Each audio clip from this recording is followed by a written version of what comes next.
Asante sana Lulu Ali kwa kutujuza habari za michezo na burudani usiku huu wa leo. Bila shaka anatuhitimisha hivyo habari za leo. Ulikuwa nami Juma Mohamed ambaye nilikuletea hapa habari za kitaifa na habari za kimataifa. Wakati habari za biashara tulijiunga moja kwa moja na waandishi wetu kutoka kule mkoani Dodoma, na kwenye upande wa michezo muda mchache hapa Lulu Ali ameondoka.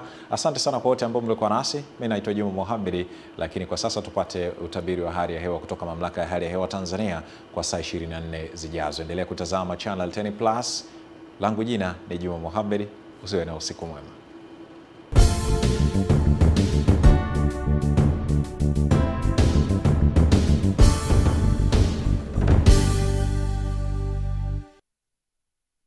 Habari za kutwa nzima leo, karibu katika utabiri wa hali ya hewa kutoka Mamlaka ya Hali ya Hewa Tanzania.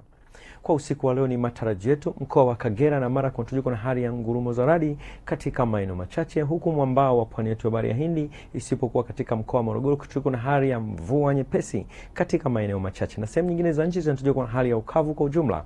Kwa siku ya kesho upepo unatarajiwa kuendelea kuwa wa wastani katika maeneo mengi ya nchi, na viashiria vya mvua vinaonekana kupungua katika maeneo ya magharibi kuelekea sehemu za kusini mwa nchi, isipokuwa vinaonekana kwa kiasi kidogo katika maeneo ya ukanda wa Victoria kuelekea maeneo ya mwambao wa pwani yetu ya Bahari ya Hindi. Kwa siku ya kesho ni matarajio yetu maeneo ya ukanda wa Ziwa Victoria isipokuwa katika mkoa wa Shinyanga. Haya maeneo tuliko na hali ya mvua na ngurumo za radi katika maeneo machache pamoja na vipindi vya jua. Nyanda za juu kaskazini mashariki, mkoa wa Iringa pamoja na Njombe kuko na hali ya mvua nyepesi katika maeneo machache na vipindi vya jua. Mwambao wa pwani yetu ya Bahari ya Hindi yakijumuisha na mkoa wa Morogoro kwa tuliko na hali ya mawingu kiasi, mvua katika maeneo machache pamoja na vipindi vya jua. Sehemu nyingine za nchi zikitojwa na hali ya mawingu kiasi pamoja na vipindi virefu vya jua.